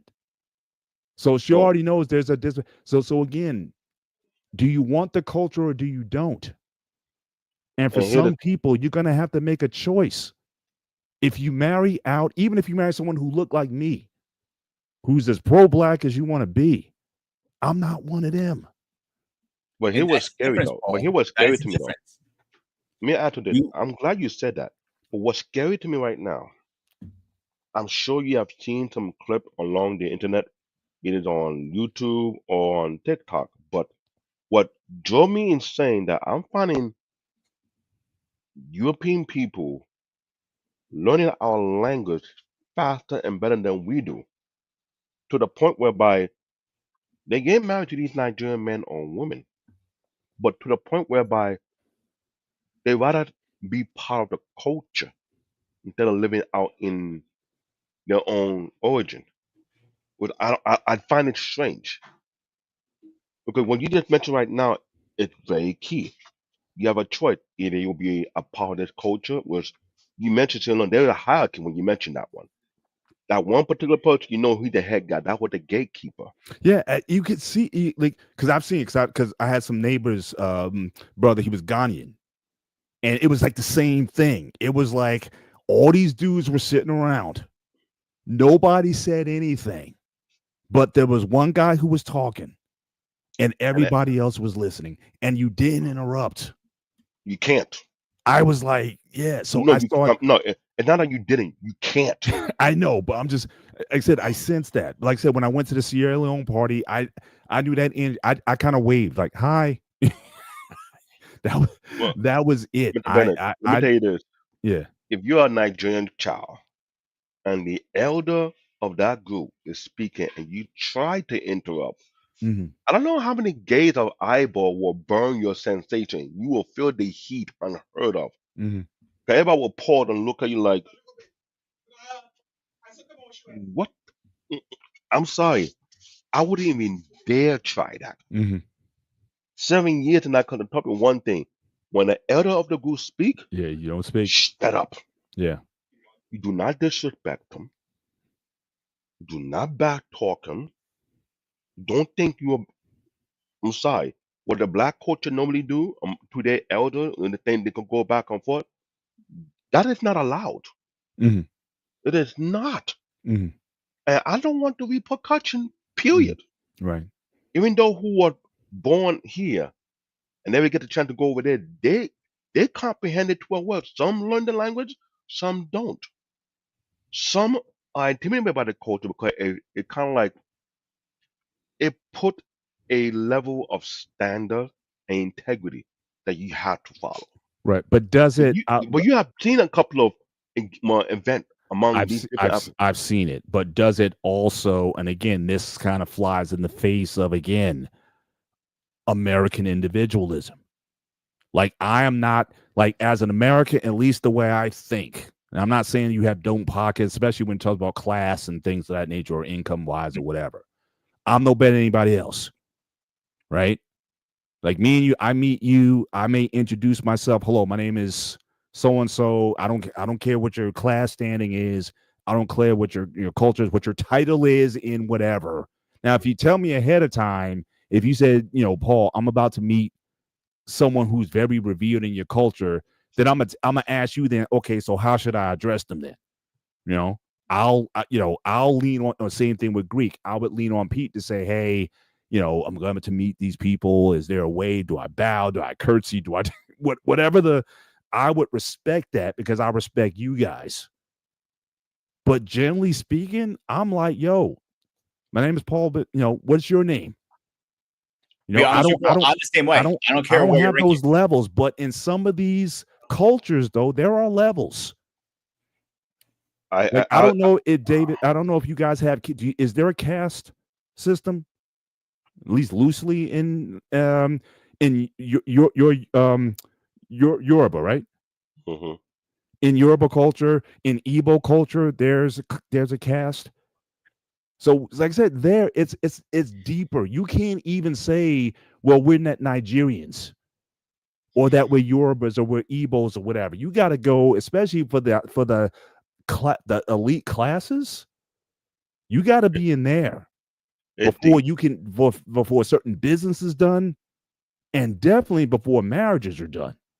See, I can't just go up to a girl and say, hey, I like you and you like me. Hey, let's go out. Hey, let's do.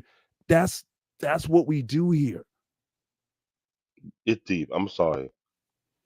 Yet I'm a Nigerian, but when I'm in Nigeria, they don't tell I'm a Nigerian. They say I'm from Yoruba land. And when you hear people tell I'm from Yoruba land, they're speaking something from ancient history that have been in existence before colonization. Remember I said there's a huge history that has been missing, which I'm mad about it because I went to that school there and I realized the government was forcing this modernized version of history to be taught because they don't want people to know the real history for a specific reason. Mm-hmm. So they are deep level, and you're totally correct because I used to make fun of Nigerian movie, but never realized they're the reason why they keep doing that. They trying to let people know there's a hierarchy in these different tribes. You cannot shift it. You cannot switch it away. You cannot say it's not going to exist because I hate to tell when they're deep history, they're deep culture. When they're deep culture, they're deep root. When they're Yeah, deep root, there's actual resource connected to it. yeah. But David, I got you. You brought it up, bro. I've seen a lot. I don't even know how they got into my feed. Right. I be watching these Facebook Nollywood film. These shorts be coming up in my feed, bro. That's not. I'm like, this isn't Nigerian. Somebody took Real Housewives of ATL or whatever, and they just made it the Nigerian version of it. Paul, I'm I'll be like, honest with you, I'm dude. saying to myself, you can't be acting like that. Like, there's no way that stuff goes on in Nigeria the way unless I'm mistaken.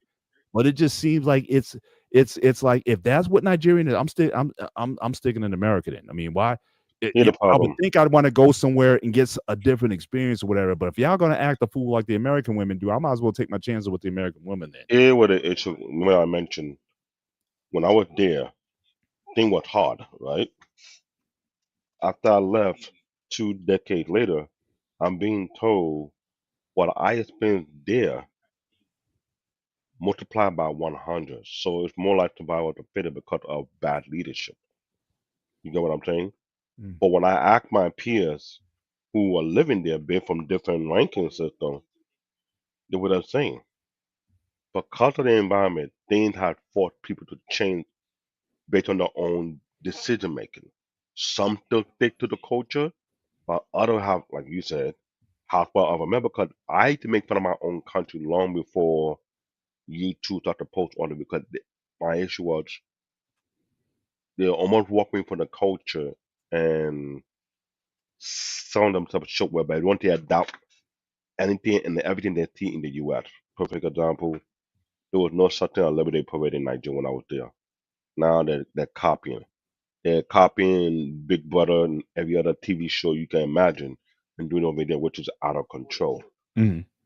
When I hear what you just said, they copy Housewives of Atlanta. Now, Oh man, it's I'm like So I'm I'll shocked. be honest with you, both of you guys. Like, I'm kind of glad the way my culture is. I don't have an archery, and like I have to go to him and get permission. Fuck that shit. You guys can keep it. That's some bullshit in my fucking opinion. No offense, David, Mhm. but because I wouldn't deal with it. And the way my personality is, I'm like, I don't care if you're the king or a goddamn fucking janitor. If But you said, but you say, but you say you're proud of the culture though. Why yeah, wouldn't you do I am. that? I'm just asking. But like I said, I didn't grow up with that, Paul. So I can't say I was proud of that because no, that's but not you part of my said no. culture. You say today that you're a proud Greek. I'm saying then, what are you defining that pride based on? mm, Is it based on you wanting to preserve it? Is it based on that you want to propagate it?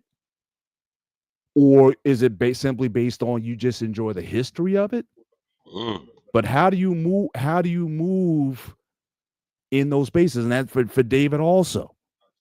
I could ask you that same question. Like I said, a lot of these kids, millennial, younger millennial and Gen Zers, if the culture the culture is going to be gone in 20 years.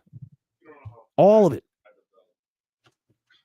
Except for those small pockets, like you said earlier, those elite classes where again you're going to have schools, you have controls over schools and gatherings, and in those things, it's going to No, exist in it's not. pockets. It's not the school alone. They got territory. That's what I was mentioning. Yeah, School's but not that's one how thing. culture is defined anyway. Like I said at the beginning of the show, culture is defined by borders, sometimes physical borders, experiences, language. And we already know a lot of that language stuff's going to be gone. Like I said, do your kids speak? So you're but do they speak? Is like so again, so it's already peeling. You can try to hang on to a lot of it if you want to, but it's I can. all going to be No, gone. I can. Even I can keep it within myself. my man Anton, he's saying his kids are trying to learn French and Creole and whatnot, but what about their kids? I mean, again, it's so again, even the idea, and this is where for the individual, so like someone like me who had, again, I had to be brought into a culture.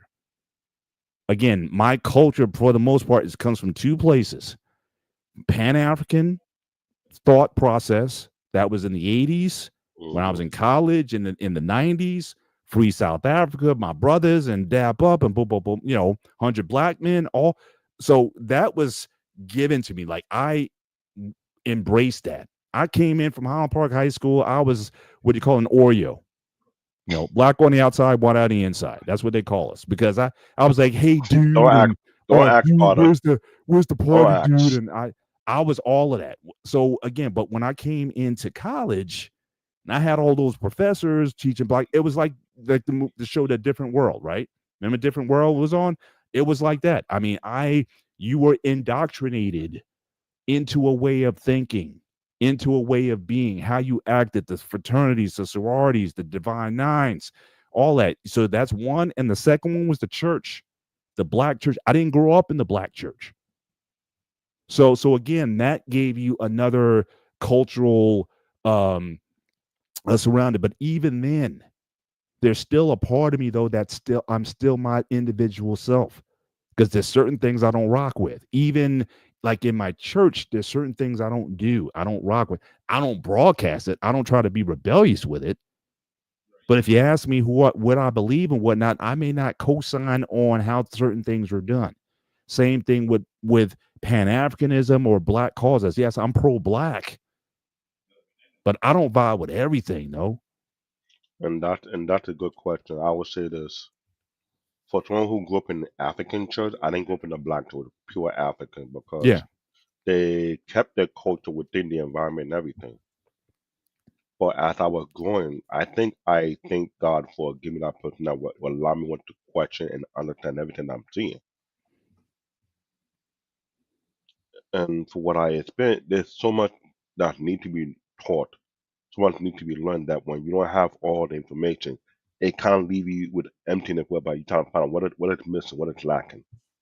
Now, if I say I never came back to the US and I decided to stay there longer, what would I have become? That is a huge question.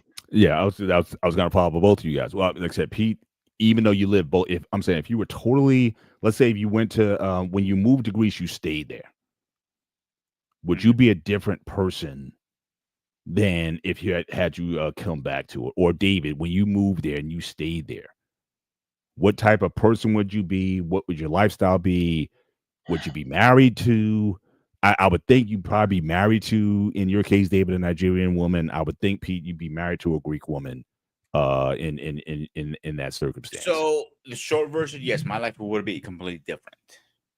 I probably wouldn't be this target on my back growing up either as much. It would be some target, but not as major like I have now. Mhm. But all serious aside, yeah, you're probably right. I'll probably be married by now with a Greek woman. I'll probably be, Probably have 3 or 4 little Panagiotis Juniors running around. yeah, Make it in a way. 5. 5. Or 15. Who never knows? No, you don't have families that. But you told me earlier you don't have. What's the biggest family size in Greece? 3. That's like typically in Greece. Typically, You don't have. three. Yeah, you don't have 10, 8, 10, 12 kids. Actually, no. My buddy Alex, he's having his 6th kid recently right now. But I'm saying, but that's not the norm. That's not the norm. No. Because again, it's like it's cost and what it's Yeah. not. Yeah. But whatever. The point is, like, yeah, my life would have been completely different because I would be in a different, probably in a different line of work. I'll probably be, a different lifestyle. I'll probably still like the same habits. Yeah, you'd be popping on little Panagiotis out over there, man. You'd have 15. Shout out to Well, she got jokes. Mm-hmm. Mm-hmm. Nah, I'll be honest. If it's me, would I got married? Yet I would I got married to a Nigerian woman. I wouldn't be blocked from certain things that I could have access to. Would things would have been different? Maybe so. Maybe I could have a huge acre of land. I don't know. But there's a lot of things that is tied down to my family bloodline I could have access to if I did. Right. And especially in your case, what are you willing to give up?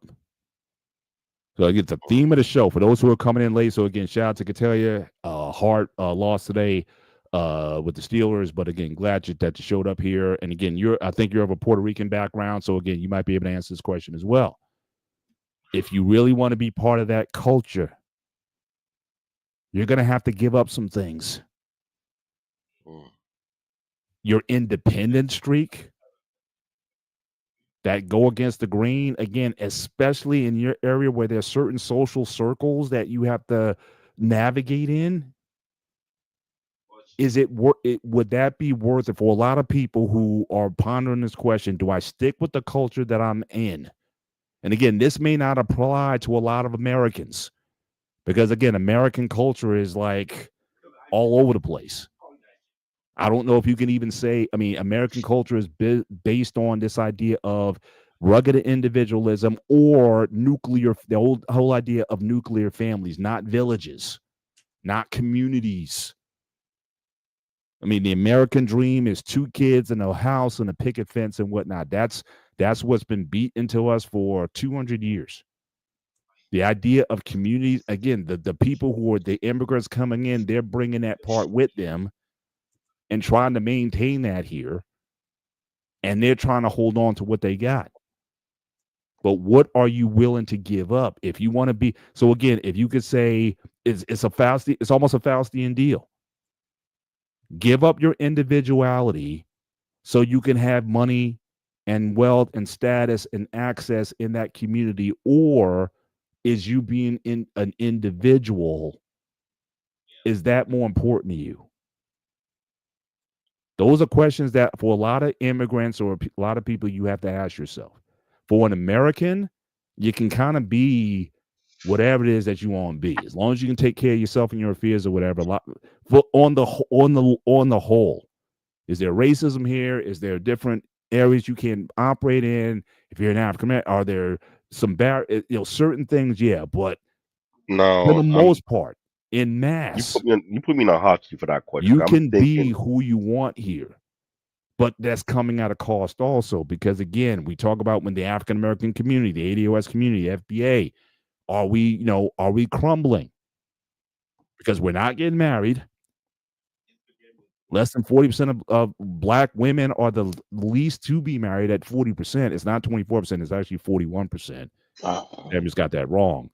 But still, we're the lowest to get married. Marriages are not happening. Go to a family if you're an African American, go to your next family reunion and compare it to the family reunion 30, 40 years ago.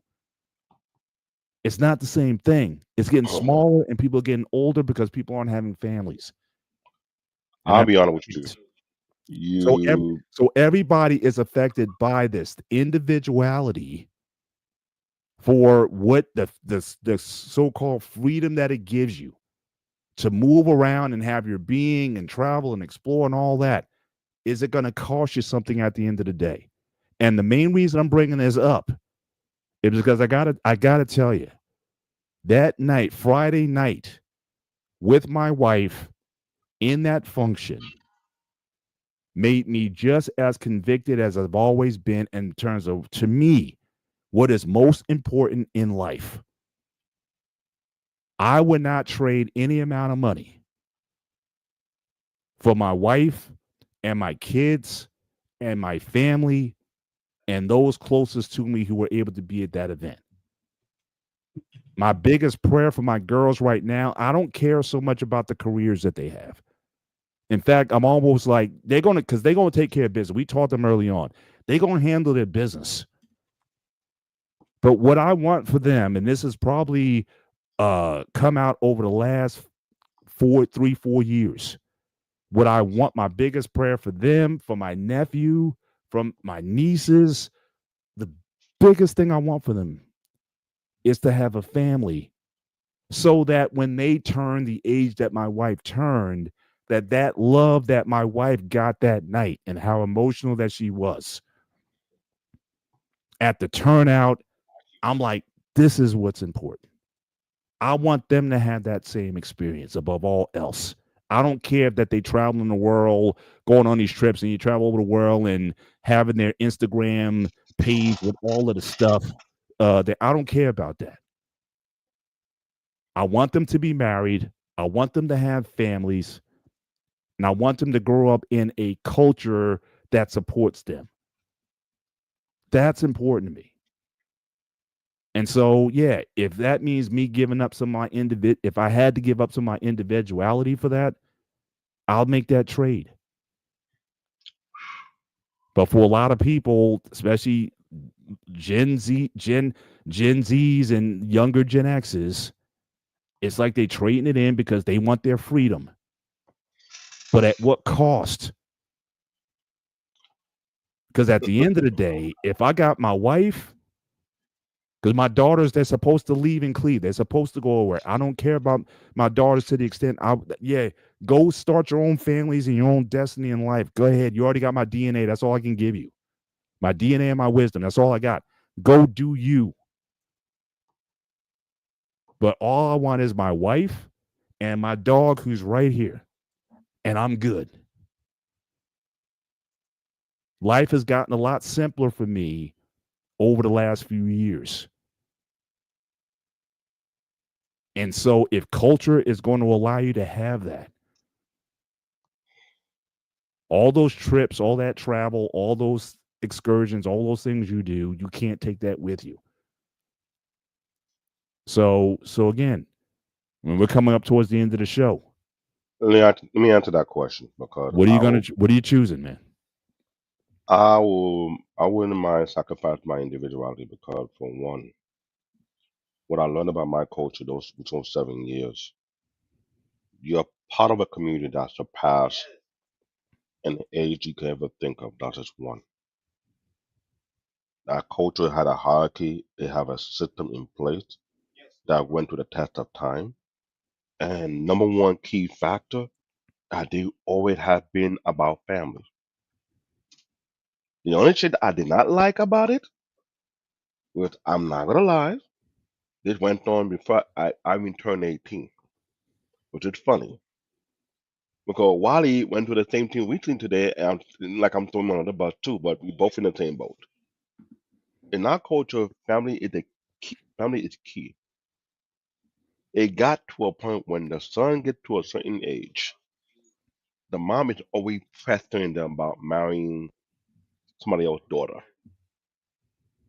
That was the thing I never know. I was like, you know what it's like when you turn 18, 19, and all of a sudden your mom say, "What you think about this girl? What do you think about this girl? What do you think about this Mm-hmm. girl?" And to me, it's almost like, are you selling me off, or am- or this some kind of game show? Because that's normal in my culture. That's normal in Wally culture because they don't believe in having the adult male child not being married to a certain age. So you can best believe when you saw that internet was still alone, when you act the average age people get married, they wasn't playing around. Yeah. In fact, the mom said she said it was about 22, 23. So the girls they all should be married now. But Mm-hmm. no one's getting married.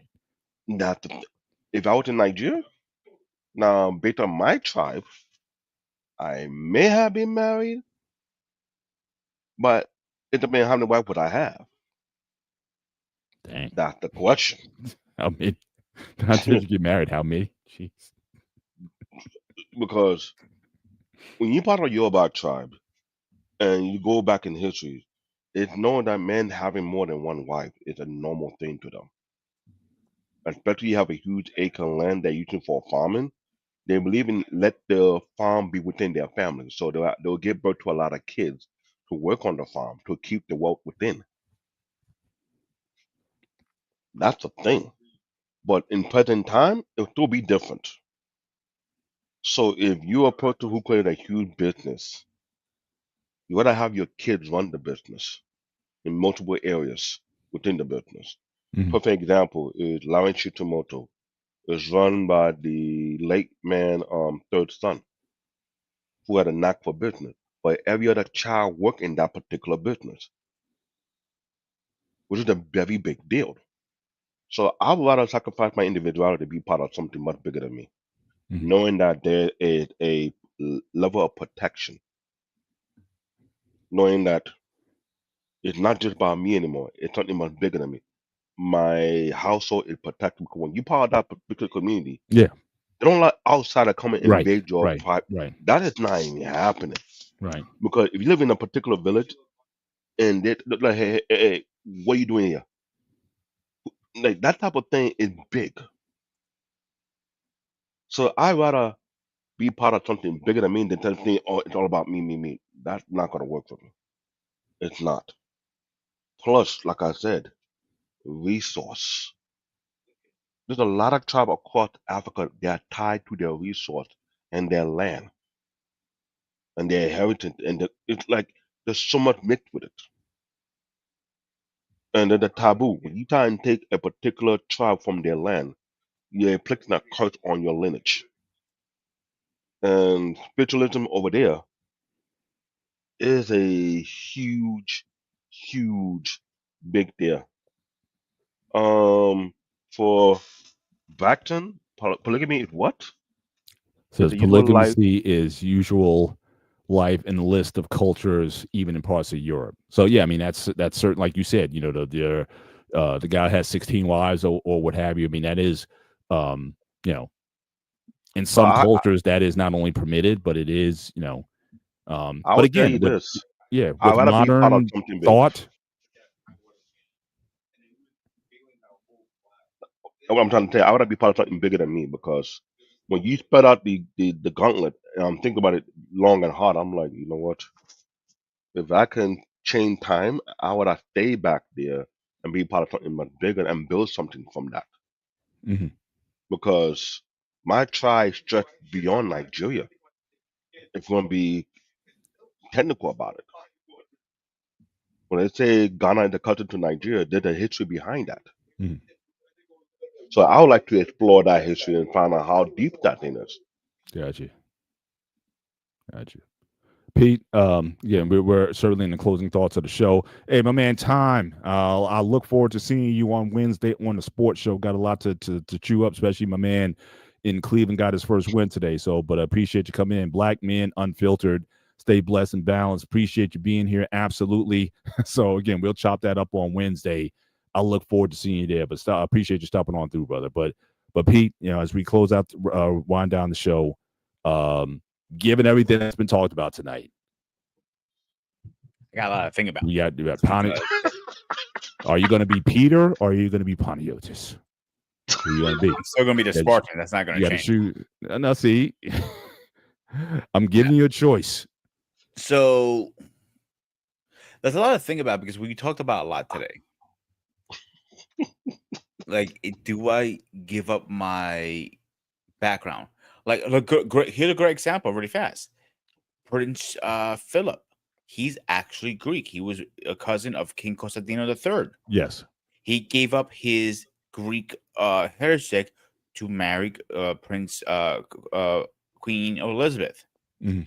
Technically, his kids are half Greek, but they don't recognize that. Yeah. So do I want to get to that point? I don't know. To be honest with you guys, I don't know. Mhm. It's a lot to think about. And I think what happens, like I said, I think it happened with me to an extent. Again, the older you get, right? You just think of things different. When you're in your 20s, your 30s, your teens or whatever, it's like, yeah, you want everything. But again, when you get older, and like I said, that night, my wife, I mean, she was undone. Ooh. And I was, as I said, it was a surprise party. I mean, we kept the secret for weeks, and you know, so when we got there, what's that? I was surprised you were able to keep everybody's mouth shut. Yeah. Like I said, my wife, she was with a friend, or someone came that night. She was with that day. They go for daily walks, so they were talking like, on the walk in the afternoon, not knowing that she was going to be at the party. So again, everybody did a great job of keeping everything hush hush, but it was just overwhelming. And you were just surrounded by your friends, your family, and your children. And that was like, for me, that's like, yes, that's it. So it's not like I said, because of who I am as an African American. Again, I'll go back to the slides. This is me, right? So again, David, I'm still claiming my 24%, but I'm gonna have to split it up because I don't know how much of that is Yoruba. Maybe half of it's Now, Yoruba and half of Igbo, whatever. I don't know. let me figure out. You're 24% Nigerian plus 3% of North Central Nigeria plus 2% of North Nigeria. That's more And then like you also 27. said Benin. Benin used to be part of that, right? Benny, part of the kingdom. Okay, That's I'm so add that one. You more Nigerian than anyone I can think of because Benin right. is part of, I'm coming. you See, more the Yoruba tribe. I'm pulling my lip down. I want my cut. But that being said, this is as great as it is, and it's interesting and whatnot. It's something I can share with my kids or whatever. For me, there's a compromise, and the compromise is family. You know, so I don't know what my culture can move and change just as music changes and whatnot. Culture things I can kind of take and leave. But my individuality, though, I'm not giving that up for. I'm saying I will willing to give that up for the sake of my family because I I, got more. I became a better person because of my family, because of my wife, because of my kids. It made me grow up to be a husband, to be a father, to be a provider, to be a protector, all those things. And I would say so, this. I would say that to you. yeah. You and your wife to do this whenever you got the chance to. Take a trip to Ghana, see it for yourself. hmm No, several of my friends who've been there. Yeah, so that's definitely on the bucket Just list. see it for yourself and then Yep. spend for at least 2 weeks. Then when you come back and you think things through, tell me about the experience that you face over there because it's easy to say, oh, this not. I'm being honest with you. Shout out to security boss. She is stuck into the South African culture. She don't want to leave. hmm If you follow her content by now, Yeah. she's loving it over there, and people are reacting to her content when she made that particular move. I'm just telling you, you take that trip with you and your wife. Let it be for 2 weeks and just experience what you experienced. And when you come back, I'm not sure it will take you a day or two to express your experience, but I promise you, it will start making you think about a lot of things. Oh, for sure. No question. Definitely on the list. Definitely on the list. But listen, guys, again, great conversation. David, thank you for coming on board. You're welcome anytime to I be know. here. And Anything concerning culture, you I even will sound come better in. being on here. So I really No, appreciate I had to go to a lot of cleaning and take a lot of I got you. medicine. I got you. No, but you sound good tonight. But again, Pete, always a privilege sharing the stage with you. And thank you for the active chat. Had a lot of guys in the conversation tonight, and really appreciate you guys being here. Again, stay tuned. Certainly on the Black Man Unfiltered Network again Monday with our Payne's show. You know, he comes on at 7 p.m. The sports show, One-on-One Sports, Wednesday evening, 8 p.m. Eastern Standard Time. So we'll chop it up. What's going on in the world of sports, and then certainly all the activities that are going on in the Spartan HQ network. Again, building a big platform over there. Lots of shows. You're going to have content every week there. Spartan Arena on Tuesday nights. You got Next Gen Training, which me and Coach Ferg do on Thursday nights on that platform. So again, make sure you stop over there and certainly get some information there and share the content. We got a playlist over there for our Next Gen Training. If you know some young people, Gen Zs and whatnot, definitely go over there and check some of that content out as well. Watch the playlist and share it with some people. Me and Coach, we really want to have a platform where we can get and share some of our wisdom with young people. So a lot of stuff going on in these spaces. Thank you, BMU, for certainly providing us this platform. Thank you, Pete, for sharing the platform with me here. And for all you guys, any final words, Pete? You good? This is Sparta! That's all you need to know, ladies and gentlemen. But again, for Mr. Bennett, myself, for the Spartan, for CBN Black David, this is the gray area. You guys take care.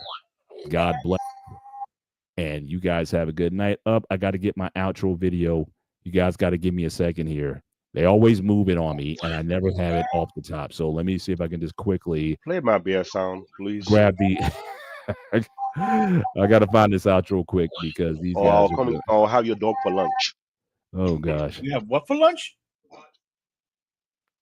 No, I didn't hear you. Seriously. Or I have your dog for lunch, like a beer. All right, guys. Have a good evening.